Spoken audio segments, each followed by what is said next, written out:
Now, Sports Talk with Broads. Here's Hunter Brody.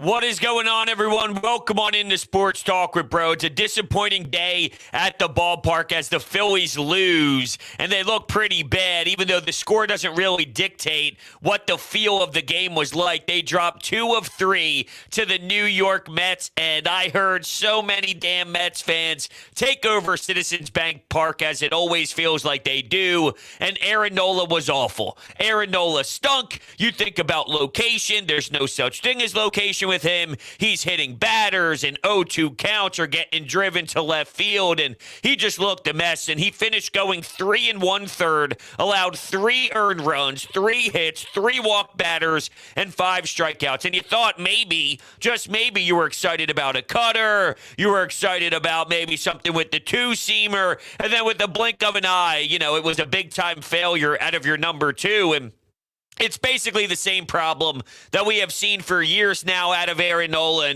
There's no confidence anymore. You think about putting away a hitter. That's your job. That's what you're supposed to do. That is what we demand you to do at the top end of the rotation when you get 2 strikes on a hitter. But instead, you're hitting guys. You're walking in a run because you're hitting guys. And look, I get it. The New York Mets have been plumped a few times starting the series off against the Nationals the way that they did. But I promise you, whether it was Aaron Nola or anybody else, the Phillies pitching, that's not them going after the New York Mets. They're just not capable of actually finding their spots and hitting their spots. You had guys get optioned after the game. Connor Brogdon, who gets crushed. Pete Alonso had 5 RBIs on the day, and he was hitting moon shots basically what felt like every time he was up to the plate.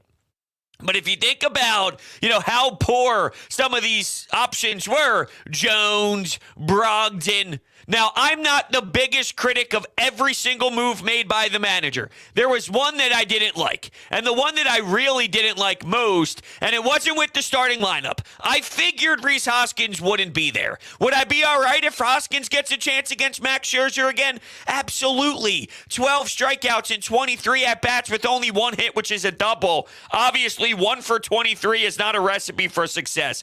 But I also know that Rhys Hoskins has grown as a player and has made a lot of improvements. And if he goes down 4 times, well, he wouldn't see Max Scherzer 4 times, obviously. But if he goes down 2 times and gets 2 more cracks at it and fails, I guess I'm not against seeing him, though, trying to get that nod and trying to get that little opportunity to see if anything changes. But anyway, I digress. I don't like Seranthony Dominguez coming in for another inning. When Aaron Nola gets yanked, and then you work a nice double play ball, and I get it. It was nice. It was simple. But for me, and maybe I'm overthinking this a little bit, Seranthony Dominguez is not someone I want up and down. He's a back end of my bullpen who for the 8th inning, for the 9th inning, you say, all right, Seranthony, we need you here. But I don't think he's an up and down guy where he goes back to the dugout, you call him up, and then he goes back out for a 2nd inning. I don't like that, regardless of how many pitches he threw. His slider ended up getting rocked a couple times to deep into the outfield, and it pretty much got shelled from there. I know that the Phillies, they cracked back into it, and they stayed within, they stayed within the game, if you will, and kept going, kept battling, and tried everything they could for a comeback. Even Bryce Harper got his first home run of the year going opposite field. He probably should have had 2. There was another one. I remember I was sitting on the third base side, and I was 8 rows up. So I watched the one, not the one that went yard, but the previous one that went to the warning track of left field, and I go, there's no way that that's going that far. It's gonna die out. It's gonna die out, right? Now that's gonna die out. I was like an inch or 2 from going yard. He probably could have had 2. But I know that they battled. But realistically, when you're up 8-1 and you're the New York Mets, it's just a different lifestyle intensity-wise. You should never give up. No matter if it's the Mets, no matter if it's any team, it doesn't matter. Doesn't matter who it is, you should never give up. And I got you. But, in terms of fighting back and crawling back, I'm not going to tell you I don't value it at all, knowing that this offense has struggled at times. But I know how I feel when the Phillies are up 8-1, and that's such a monstrous lead to have at this level that, sure, they turned it around a little bit and kept cracking into it, whether it was Castellanos or somebody else kind of giving you a how do you do. Camargo almost had the one big play down the left foul line, but they went back and overturned it, so then runs came off the board. There was one moment where I thought maybe. One moment, and that was when Bryson Stott made the game 3-1. And I loved Bryson Stott's approach today. Max Scherzer on the bump. The Phillies had, in the first inning, bases loaded with one out. Not that was the difference-making play. I don't. The difference in this game, the difference maker was Aaron Nola. And Aaron Nola was a disaster, and Aaron Nola sucked. The reason why we lost today, there's things to mention. Kyle Schwarber striking out 3 times. I know nobody feels comfortable with him at the dish right now, but just relax. I had tweets, right? I had tweets. And if you're a baseball fan, I apologize because I know you are aware of this. This isn't anything brand new to you, and you're okay. But it's the idiots and the morons that are tweeting me afterwards, or actually during the game, saying, Broads, are you ready to feel concerned yet? Excuse me? Am I ready to feel concerned yet? At the time you tweeted me, the Phillies were 3-2. The Dodgers are 3-2. Look at the standings right now. I mean, are you serious? They went 3-3 on their homestand. If they went 4-2, you would have gave them a nice round of applause and said that's a good start. So they go 3-3. Not ideal. I don't want them to go 500 in their first homestand in 6 games, but they didn't go 1-5. They didn't go 0-6. It was a little bit underwhelming. And sure, the first game against the Mets, they squeaked away with one. But there's going to be plenty of games where the Phillies, they accidentally slip up, and they do what the Mets did in game 1 of this series, and then there's going to be plenty of games where they steal a win that they shouldn't necessarily come out with the victory with, but they just do because that's how this game goes. They're 3-3. Am I worried? Fuck no. Someone actually tweeted me, I'm done. You're done? Don't watch anymore. They deleted the tweet when I quote tweeted it back. Don't watch anymore. They're 6 games into the season. Schwarber will warm up. Bryce Harper will warm up. The top of your lineup will warm up. I guarantee you that. Bryce Harper, he's someone who, once he gets rolling, then there's a bit of momentum. Let's see if today sparks something as they go into Miami. And we know Miami is a kryptonite. No matter how bad they are as a baseball squad, and you can look at Jazz, who's a super exciting player, and, they do have some players that you go, nice player and all. Let's see if there's any sort of step forward with Bryce. Their top of the lineup isn't going right now. So you're telling me to start a season, a long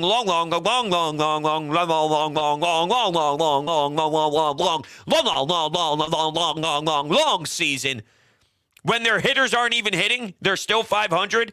So their hitters aren't doing their job. The reason why this team is going to win games is because of their hitting. Their hitters aren't hitting, and they're 500 after 6 baseball games. Crazy. Now, I want to get back to Bryson Stott. I saw some really good at-bats, battling. I love the aggression. He got thrown out at second, and that screamed Bryce Harper, did it not? That's just the Bryce Harper show. That's what they do. It's like, I'm taking 2. I'm going full speed. I'm diving. He ends up getting called out there. But I like the mindset, and I like the philosophy. As much as I will praise Bryson Stott for his ability to work counts, and he does, this is what I think needs to change, and it will with time. When he does battle, he's missing pitches that are drivable pitches. This is something I noticed in spring training. This is something I brought up during watching him at the plate at spring training. He'll battle, but he'll watch one go right by. Or he'll battle, and he'll foul one back that should easily be driven into right field or something along those lines.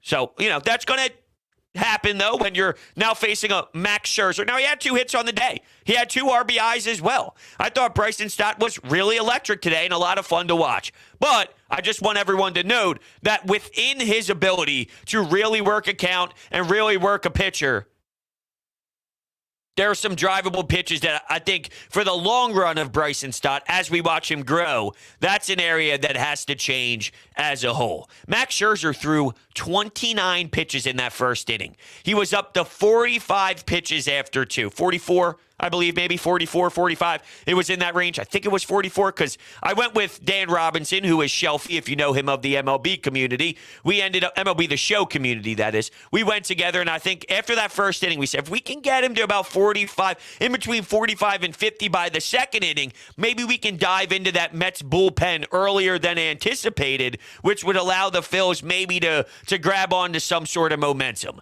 But the difference between Aaron Nola and Max Scherzer today was Max Scherzer got timely outs. He wasn't the most efficient in the world. Threw over 90 pitches in 5 innings. Struck out a good amount. But he was getting those timely strikeouts. He was getting Gene Segura when needed. He was getting Didi Gregorius when needed. So I'm not going to tell you the change of the mentality wouldn't have changed if the Phillies were able to go up 2-0 early. But with the way that Aaron Nola was pitching, I don't really think that it would have mattered. I don't think that would have changed the outcome of what happened. You probably still would have lost because Aaron Nola is that much of a mess, and he's lost mentally. He's beaten down. I think he's overdoing it. He's overthrowing. He's putting a lot of pressure on himself. And in circumstances like with two strikes on hitters, he's falling apart. 0-2 count, double to the left wall. What are we doing? How was it that bad? The home run to Nimmo? How flat was that over the middle of the plate? Come on. You can't allow that. First pitch swinging. It's a homer, deep. Crack of the bat, loud as hell. Almost popped my damn ears. How are you throwing that pitch right over the heart of the plate like that? It's terrible. I'm scared of what Aaron Nola's going to do. I ask my pitchers, keep the offense involved. That doesn't allow the offense off the hook. We can have many conversations on how bad they are. Their offense right now is not clicking. They're not producing as much as we would like. But I'm not long-term concerned about that. They'll heat up. May, June, trust me. Schwarber will finally find a way to get into a groove. He's too much of a professional hitter. And they mentioned this all throughout the post-game show where you look at his splits and you look at the months and maybe it takes him a little bit of a month or two to kind of get himself into a rhythm. You play in Wrigley, you play in some areas that it's a little bit more difficult. We'll look it up just so I can give you those numbers as a whole. I don't know what's going on here, but my phone's blowing up. People are talking about the Flyers. No, I'm not watching the Flyers. Flyers are unwatchable to me at this point. I'm doing this. I'm speaking about the Phils and another team that is disappointing me today. That's what I'm doing as we sit here. So if you go to the splits of Kyle Schwarber and you go to his career, although I am having some Google Chrome issues today, which is irritating me like no other. All right, April and March, he hits 222. In May, he hits 200. He gets to 254 when you get into June. He gets to around 250 into August. Things seem to start rolling. His OPS is 928 in June. His OPS is almost 900 in August. So as you get to the later months, you get to the summer months, you get to those areas, well, then you see a better Kyle Schwarber. All right. So with that, we have to kind of let him work. Let him get his at-bats. Let him get his approach. The amount of times he started walking down the first base, though, and we could have the argument that the umpire sucks, and I mentioned it yesterday when Rhys Hoskins struck out on a low pitch at the bottom of the zone. I was irritated because we discuss plate discipline all the time. When you're at the major league level, and this is every level, but specifically the major league level, the plate discipline, it ends up being a more of an emphasis, and it's just that much more detailed and structured. When Rhys Hoskins is looking there as he should, and he ends up taking, and it's a ball, and he strikes out on it. Like, this is the difference. There's such a difference in the details of the plate discipline at this level, where when he strikes out on that pitch, like, he's doing the right thing there. What he's informed to do is the right thing. Take that pitch. It's close. I'm not saying it's not close. But the issue today for me is more Aaron Nola than anything else. Over 162, I have a bigger concern on what's Nola. At some point, does he become your 4? Because as of right now, I feel better about Wheeler, which is an obvious statement. I feel better about Kyle Gibson, and I feel better about Zach Eflin than I do Aaron Nola. Now, let me make this argument. If Zach Eflin's really good, or if Kyle Gibson is really good, and Aaron Nola is more of a 4 or a 5, let's just say, in this random thought I'm throwing out there, is it any different if Nola is really good and Eflin is a good 4? Do you know what I mean? Like, if Nola ends up being a 4 or a 5, a serviceable guy who can eat you some innings, and I mean, I guess that's really where the debate comes. Is he eating you innings, or is he giving you 3 1/3 and getting crushed? Because those are two different scenarios, and I understand that. But fifth starters kind of are what they are. It is what it is. So the point that I'm bringing it up is, let's say Eflin or Gibson is really good and, slides into a 2 role or something. Let's say Kyle Gibson's another all-star. And then Nola's an inning eater at the 5th. If you're getting the same thing, it's just flip-flopping who it is. Does that change any perspective on it as a whole? I don't know. It's just something that I'm throwing out there. But there are some positives. Bryce Harper was one. Stott was one who made the score at that point 3-1. He had 2 RBIs. He went 2 for 4, and I like the aggressiveness on the base paths. And good thing that Gene Segura looks like he's going to be all right. He was hustling down first base. Originally, I thought it was intentional that he got hit because the Mets were disappointed on how many times they were getting plunked. It seems afterwards, though, that maybe that wasn't the case, and there was somewhat of an apology kind of went towards Gene Segura's way, like, yo, dude, I didn't mean that. And not that the Mets care, because if the Phillies were getting hit so many damn times this early in the season, I would probably have the same reaction as some of the Mets fans do and some of the Mets players do, too. But let's be realistic. If a breaking ball hits you, what are we talking about here? And we're talking about some guys that are getting demoted after the game's over. If Jones is out there and he ends up getting demoted, not that Aaron Nola's Jones, but Aaron Nola's walking in runs by hit by pitch. I don't think that's in his mindset. I don't think that's what he's trying to do here. He's just struggling that much. And if you go back to the history of what Aaron Nola is and what he has become, this is what he's become. You can get angry that you got to do better.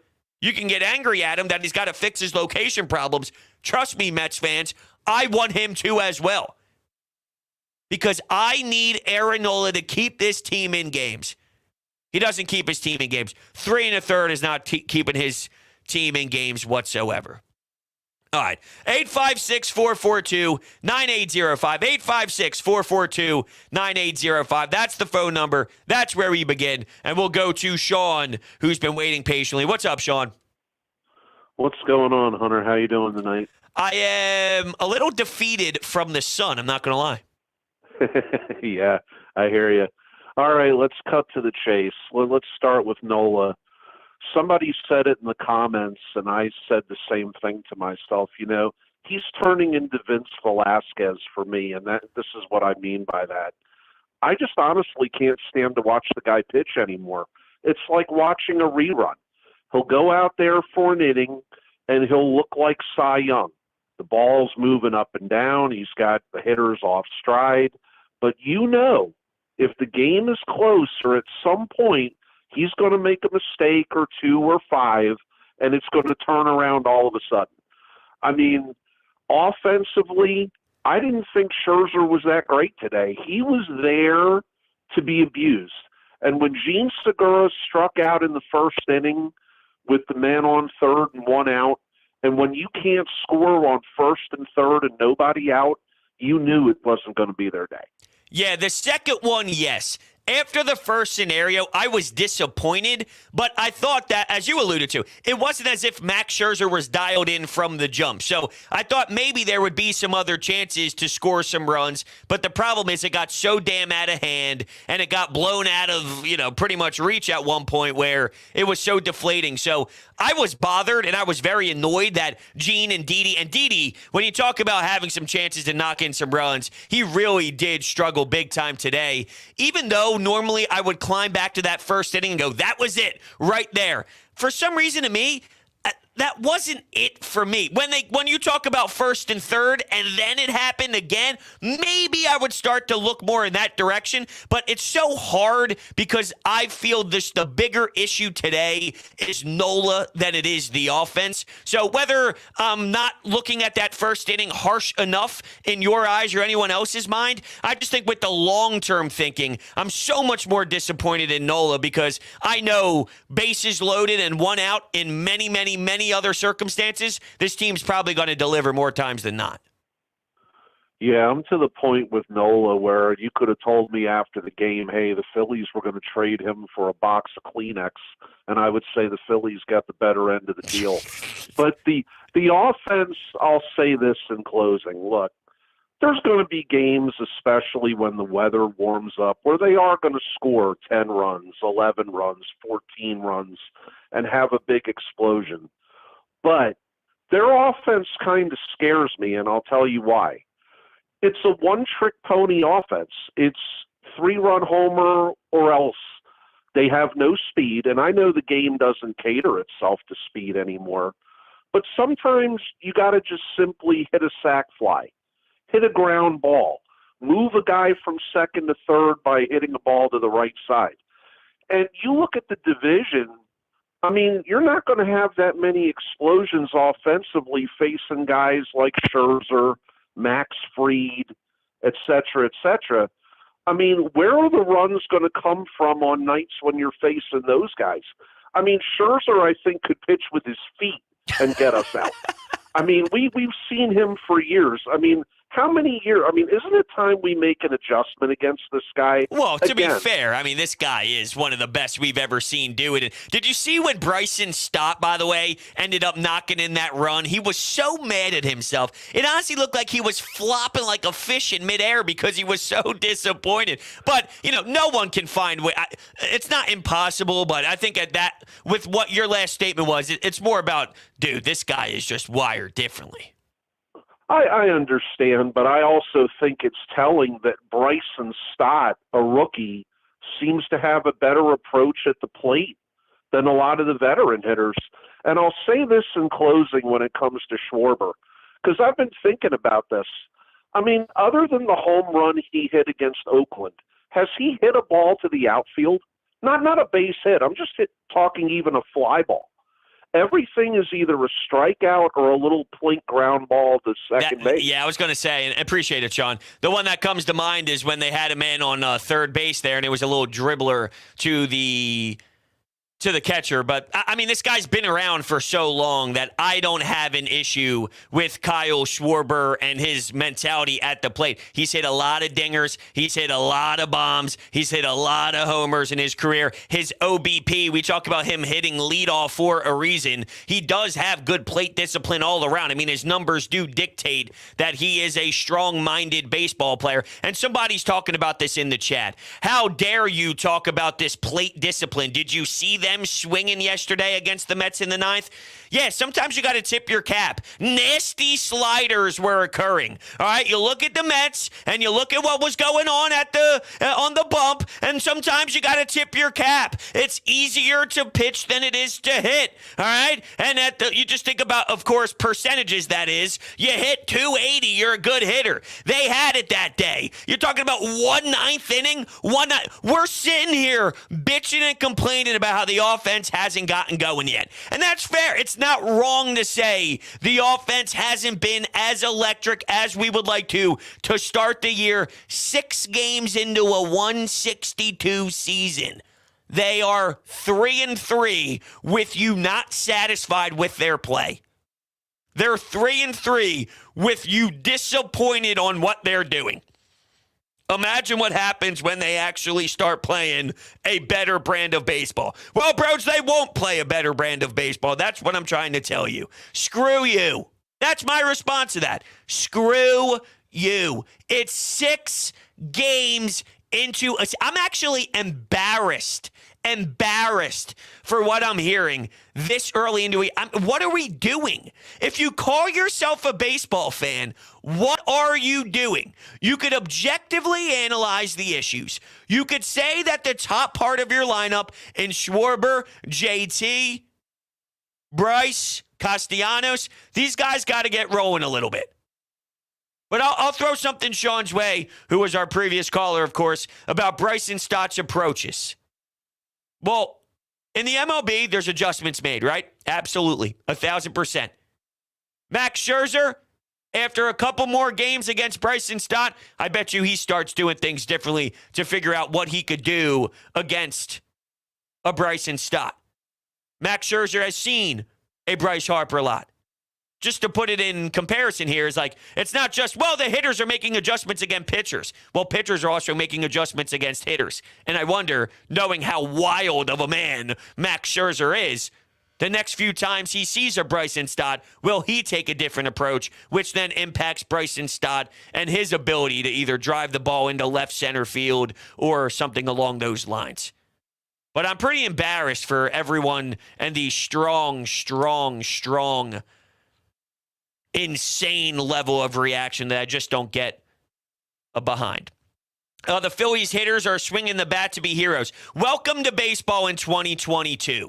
Every team does that. Did you watch the way Pete Alonso drove the baseball? Did you see the way Nimmo hit a bomb?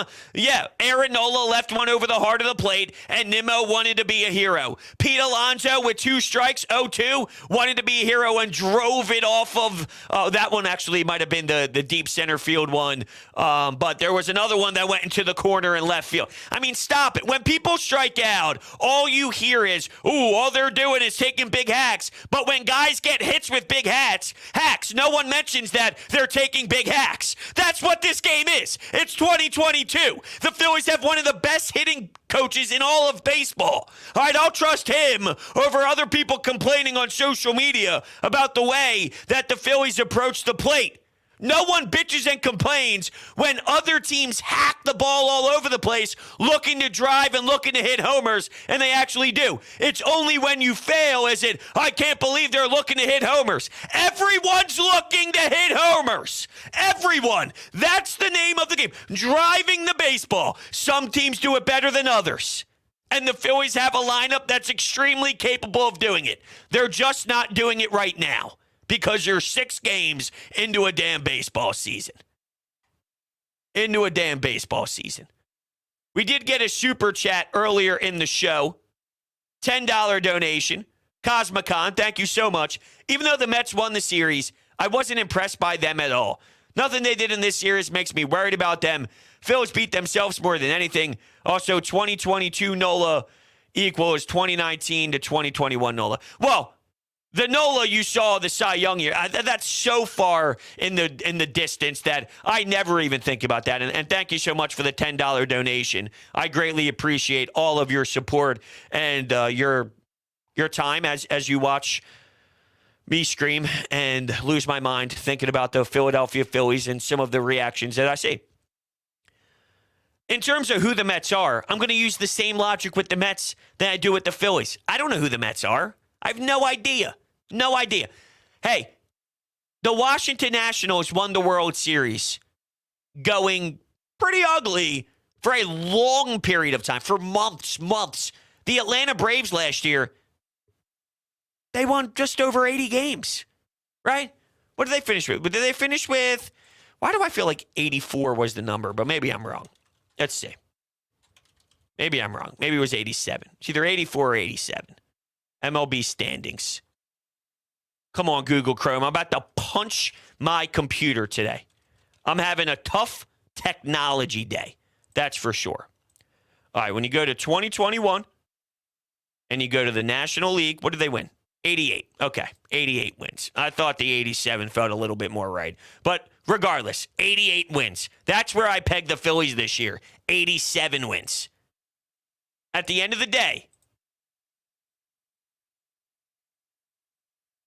there were so many teams in recent history that were basically under 500 for a month and month and month span into the season. And then they turn it around.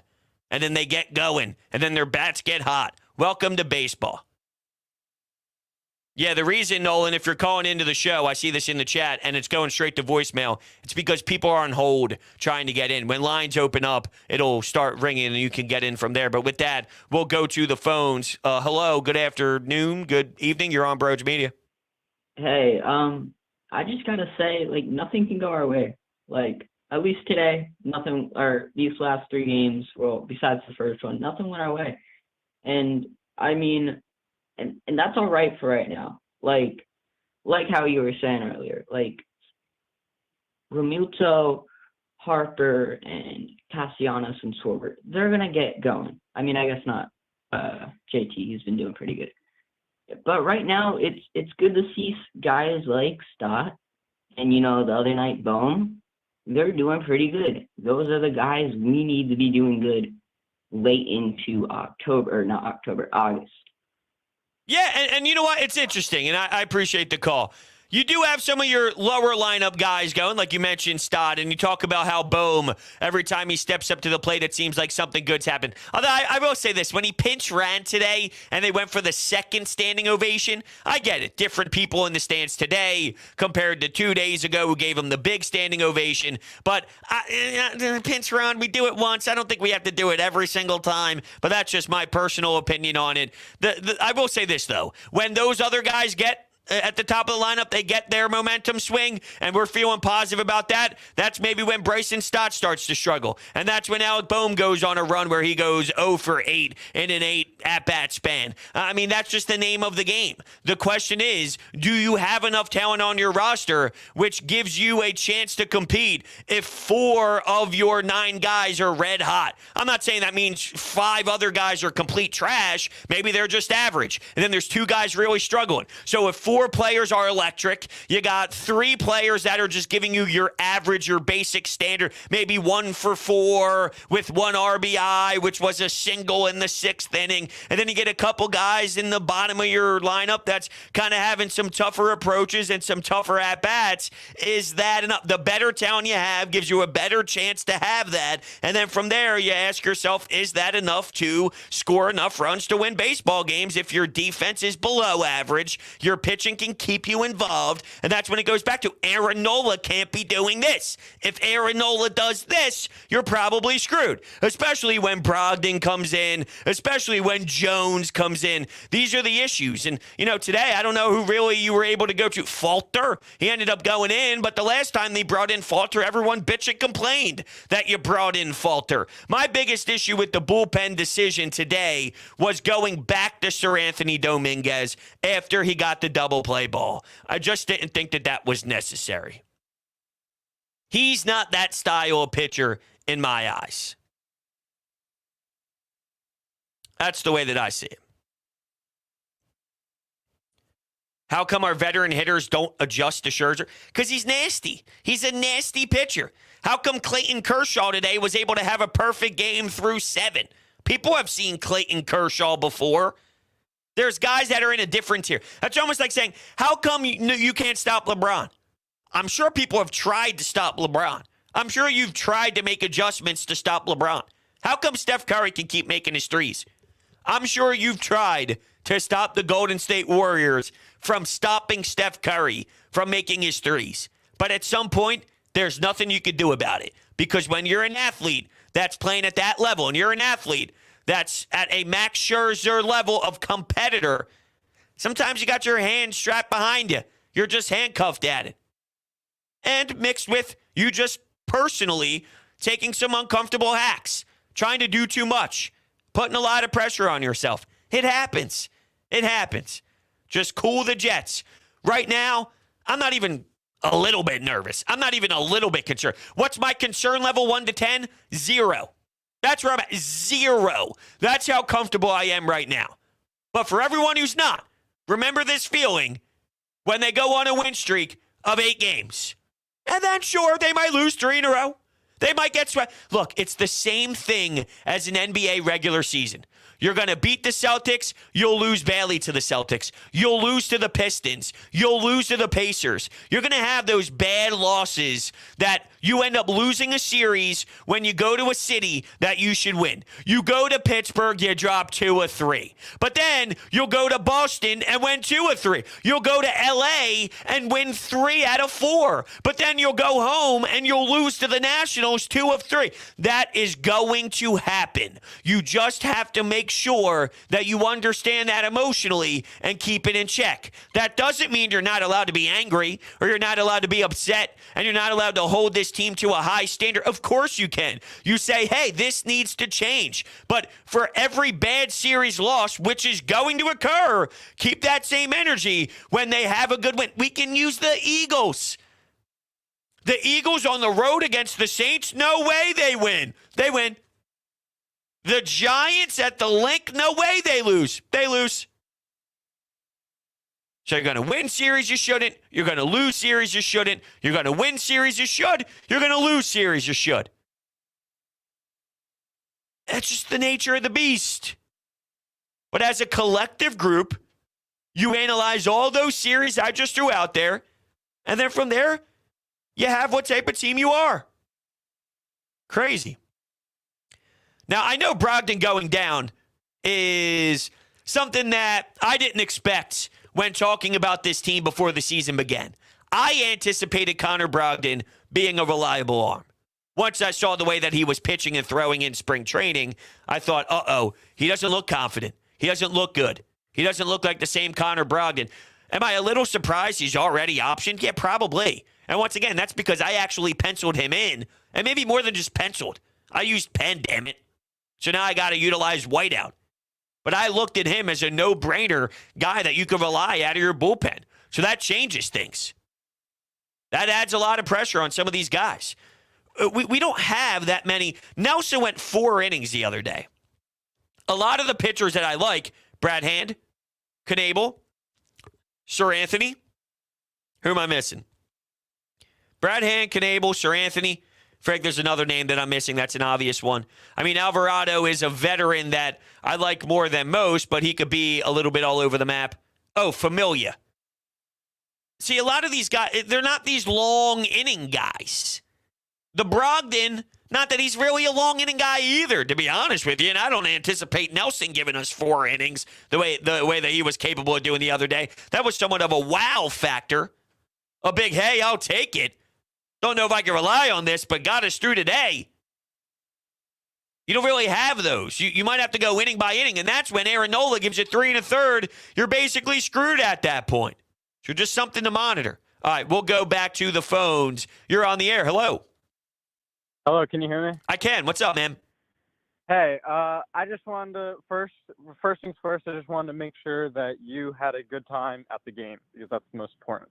I did have a good time. Be at the ballpark. It was a nice day outside. Sat 8 rows up from the dugout, so it was a pretty cool experience. So thank you for asking. I did have a nice time. I got you. Yeah. That's so me and my friend Antonio, he's watching. We're both big Phillies fans. I feel like we have to stick through it because I loved your example of the Braves, how they were literally like third. They were third, around last August, right? Yeah, it was the Phillies and the Mets, and then the Braves when Freddie Freeman struggled early. Acuna went down, but they turned it around big time. Yeah, I mean, it was us 3 kind of battling as a whole. But yes, absolutely, they shot up late. Exactly, yeah. But I honestly, with this team, I have to say, from our starters, what we need is for them to go as much as possible to try and keep the bullpen from, coming in. Because I feel the games where we did well, for example, Gibson, 7 innings. Nola, 6 innings with his first start, you know what I mean? And then the games where we kind of struggle with is the games where we have pitchers going 4 innings, You know what I mean? Yeah, but I think that stems right back to this more. It's less about the bullpen and more about the starting pitcher. Because normally, if you're a starter and you're getting yanked in the fourth, it's probably because you're getting shelled and allowing a lot of runs. And then, as I just alluded to, you don't have many long relief guys. So if the starting pitching gives you 6, I think you're set up for a 7, 8, 9. You have a good back end of the bullpen. You don't have good long relief. But to be fair, in Major League Baseball, for any team, no matter who you are, if your starter's coming out that early, that's going to cause a lot of issues no matter what your team is. Exactly. Yeah. The what I always think about is I remember I went to the Dodgers game, Dodgers Phillies. I remember their bullpen was lights out. I remember seeing them. I remember thinking, all right, they're going to their bullpen. I went to the Scherzer Nola game where it got rained out. I remember thinking, Scherzer's out, their bullpen's coming, and we should hit them. Every pitcher they brought in like 5 bullpen pitchers.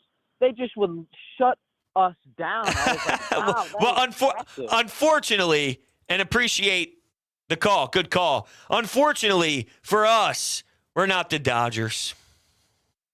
I hate to break the news. I hate to put everyone's emotions down. But unfortunately, we're not the Dodgers. The Dodgers are a special breed. The Dodgers are problematic. And by the way, they were 3-2. All right. The Phillies before today's game, 3-2. Just to put it in perspective on everyone saying, woe is us here in Philadelphia because this team just stinks. I'm actually blown away by it, even though I shouldn't. And I always bitch that this town should be more of a baseball town. Because it's not like Boston. It's not like New York. It's not. It's a tier below. They treat baseball the way we treat the Eagles. We bleed green. They bleed Yankee blue. They bleed the Boston Red Sox. The more and more I hear some of the things that I hear, I almost want to rethink about some things. Do I? Do I want this town to be like the Yankees? I don't know if I do, because I don't know if I can handle it. Crazy, isn't it? Now, MD brings up the fact that the Phillies are lucky to walk away with 1. Yeah, but you can say that in a lot of situations. That's baseball. That's baseball. I think that's devaluing what this lineup can do. Yeah, they scored 5 runs in the 8th, but the Mets are a bad bullpen. I don't think over the long haul, and even I heard some Mets fans today kind of talking about it when the Phillies cracked back into it as much as they did. This bullpen shaky. This bullpen isn't very good. This bullpen gets on my nerves. Well, so if you factor in what the Phillies lineup is capable of doing, they're not executing at a rate that makes us satisfied right now, but what they're capable of doing is what they did in that 8th inning to score 5 runs. And then you also factor in that the Mets bullpen is probably going to lose them some baseball games this year. And I know Mets fans don't love necessarily how some of the decisions have been made with that bullpen, but some of it's out of their control. When guys get injured and things of that nature, and, there's some wonkiness there. But at the end of the day, if you know the Mets bullpen is maybe a deficiency and the Phillies offense is something that can explode, is that being lucky, or is that the brands of both teams playing out over the 9 innings? Is that what it is? I think this Mets team is a good team. I don't think they're a great team. I don't think that they're an unbelievable team. I think by the end of it, they'll be a good team. Pete Alonso's no joke. Pete Alonso can rake. Now, I don't know what to expect of Francisco Lindor. I'll say this. It's pretty wild that when I think of the New York Mets right now, today, the face of the franchise is not Francisco Lindor. Now, if I was a Mets fan at the time of the signing, I would love the signing. I think he's still a player. He didn't have as much of a jump in the right direction as I would have expected him to. But when I think of the Mets, I'm stunned and I'm shocked that my brain doesn't automatically go to Francisco Lindor as the face of the franchise. It goes right to Pete Alonso. But anyway, we'll go back to the phones. Nolan, what's up, man? What's going on, bros? How are you? I'm doing well, man. How are you? I'm doing pretty good. First of all, I want to say I hope you enjoyed your time at Citizens Bank Park. Glad you got to see the Phillies once again.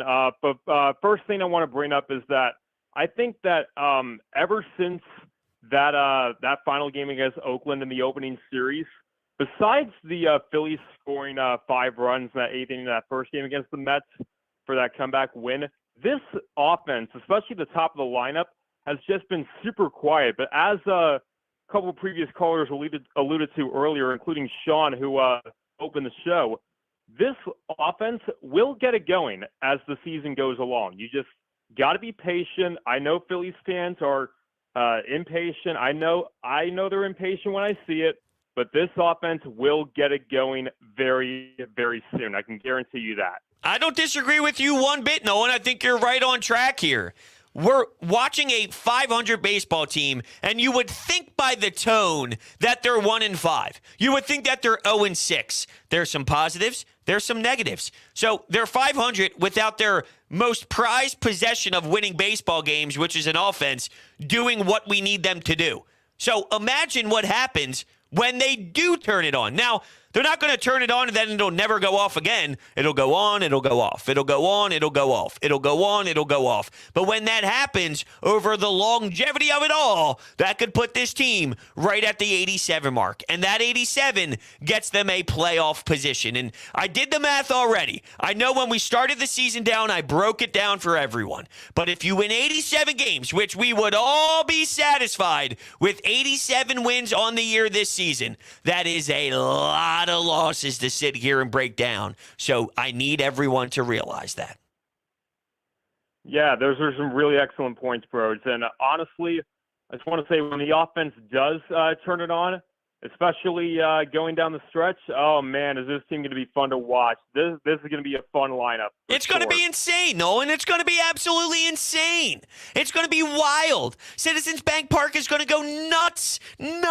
There's going to be a month in June or July where it's nonstop. I have to make sure my schedule is wide open because I need to watch every pitch.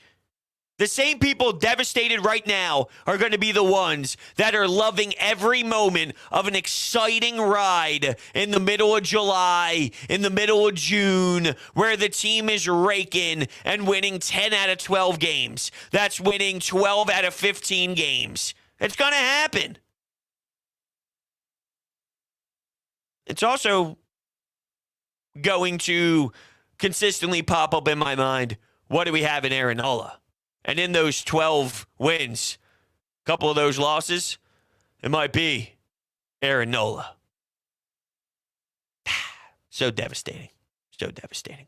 All right, with that being said, everyone, I want to thank you guys so much for hanging out with me today. Right back at it tomorrow, baby. Right back at it. Going to Miami. We know that's a dangerous zone. We know that's an uncomfortable territory. Will something change? I pray to the baseball gods. The answer is yes. It's always a dead watch on TV because nobody is there. Nobody cares about that team whatsoever. But we're going to talk about it. We'll talk to each other then, of course. Thank you guys so much. If you're new to the channel, make sure you're hitting that subscribe button, hitting that thumbs up button as well. Also, SeatGeek, promo code BRODES, get you $20 off. The Philly season's in action now, obviously. Get yourself to a game, $20 off. It's a no-brainer. So many phenomenal prices. When I tell you, I sat 8 rows up from the dugout today. I paid $60. $60 to do so. Utilize that promo code BRODES. So many great available prices. And then TikTok, Twitter, @BrodesMedia, Instagram, @BrodesMedia. Hit the follow button there. Thank you guys so much.